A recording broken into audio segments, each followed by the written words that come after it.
Upua e kaliko e o ia ina hopo kane. Hana ye kaino e lua ma hua. E puli mai a pakai ke o na hala upuna. Huna vai ho yo ia ina wao. Nina mai a ko liu ki kai o ka umeke.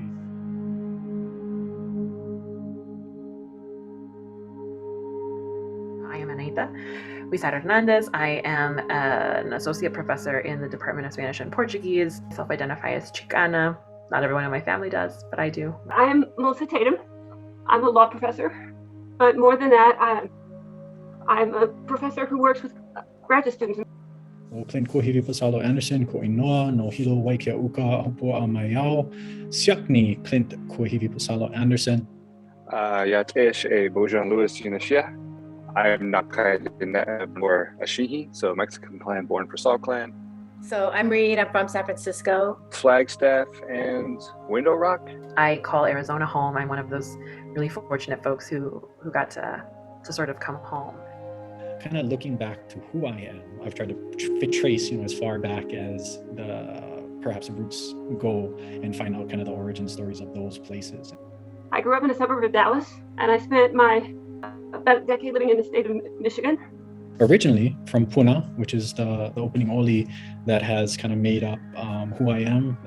I'm from San Francisco, and I'm like, that is home forever. I'm like, the streets of San Francisco are my home. And I bring to this space my family, who I live with now, my wife and daughter, and also my grandparents and my parents, and all my relations. So I think I've become, like you folks on the screen, kind of an amalgam of ancestral ideas, as well as kind of some of the modern ideas that I've lived through and with, and then of course all those scholars and influences in my life. I found theory really difficult and alienating when I was in graduate school, especially at the beginning. So it still felt like colonial. It still felt like the academy. we don't need to call what we do theory in order to feel better about ourselves. Academic theory was useful in explaining and predicting what could happen. And we had to expect to see that connection between academic theory and the practical solutions. So when I approach theory, it's always, I guess, with trepidation. Okay, the final thing I'll say about theory, that's very difficult if you work on the past and if you're interested in marginalized voices. Theory is this might be a way of thinking, and it's like, okay. And so when you start assigning things and categorizing things, it ultimately starts dehumanizing things. Your praxis of knowledge becomes whatever you dictate it to be. I think it was just being transparent about my own distrust of it. And so, simple things like incorporating a protocol, simple things like honoring your ancestors, simple things like going out into a space, utilizing stories from the place where you're at are ideas of praxis. That it's not everything, that it should constantly be challenged or questioned. It's just it's very basic. If you care for the land, it cares for you. And if you respect the land, all these things have stories. My relationship to land is really wanting to honor the different stories that have shaped this land. My relationship with land is sort of more of an environmental protection. That is just sort of general interest in making sure the environment's here for the next generation. But I do recognize that land has different relationships to different cultures. I learned that and everything, the sky, everything, the star people, the moon people, the sun, go outside and tell the sun you're alive, otherwise it's not going to count you among the living. Every place is always attached to a mo'olelo or a story. All their little pieces have stories. It's not just a plant. The plant has a whole sort of being and creation myth, that how it came into being. The ways that the winds and currents work together, the rise and fall of the ocean, how things in the ocean are related to things on land, the cycle of planting. But John Trudell has, this is my favorite line, "We are children of Earth, who are they?" I just like that. Some people come from the stars. And then it's always, when you leave that space, it's thinking about what will you do with that knowledge now? Do whatever I can through amplifying the voices of other people and activating the privilege that I have. Is it your responsibility now to share about that place? It's just we're all inextricably tied together. We're all relatives. We're all family. Even sand. You don't just go disturbing sand, And listening and hearing what they say about that relationship helps me develop a better understanding of how those relationships work. Responsibility now is that I am a guest here, or I like to think of myself as sort of cultural refugee. Time is not a line, and I don't work in periods, and I don't do comparison. So that's how it functions. Time and space are intersecting concepts that are very strange in the law, right? The law tends to tell things very linear way. The now time implies that the timeline, we'll say timeline, is more spiral. It's circular, right? And it extends out. Navajos, or for me at least, like time is sort of like there is no past, present, or future. Like those are theories too. Like they're not solid, concrete things.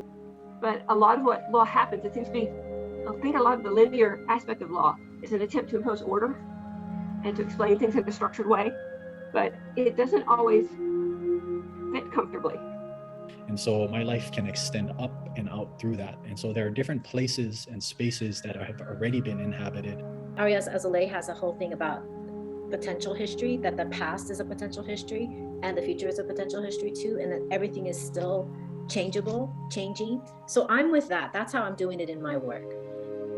And at this time right now, my great grandchild is doing something amazing.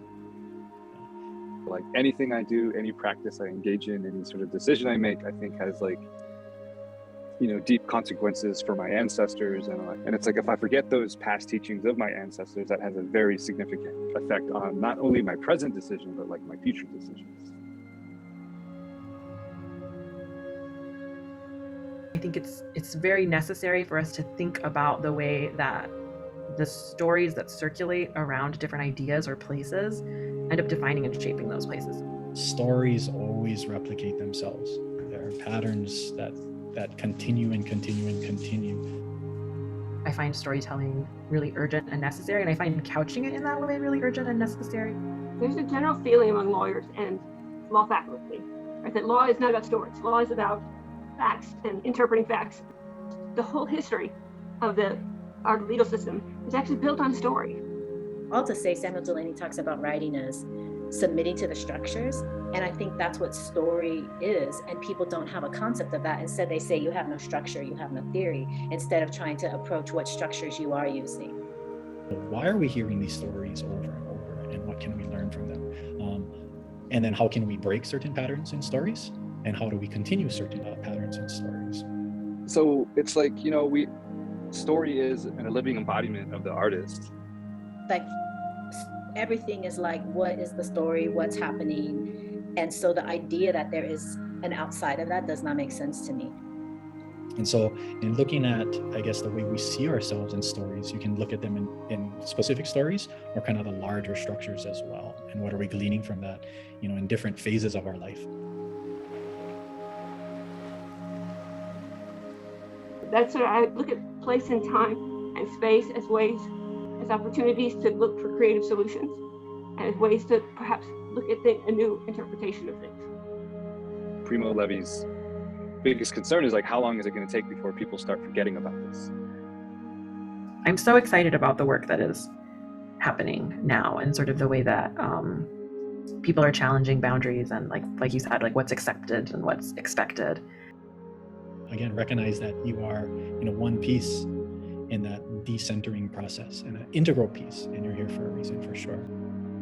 Really, it just comes down to like, what is a good life? But I really believe in intergenerational life. I believe in life, right? And how we live it. And I look towards my whole community as being of value. And if you can shift even one person's paradigm, like 1 degree, that whole trajectory eventually changes at some point. You know, that's if you're like walking a good path. You think about all those things, but it's really hard. Our relations as scholars, I think for me, the big thing that's hard to understand about being a scholar is like you can understand, you read and you write, but you also live based on your relations. And going back to the idea of what has come before me, thinking about that, all again, the people who have loved, who have fought, who have died, who have argued, who have been heartbroken, who have experienced immense joy, all those things that have happened. What is my function right now in this space? And then at this very time, maybe someone is referencing me. Remember my great grandpa who did this? Or had this impact, or loved so that I could exist?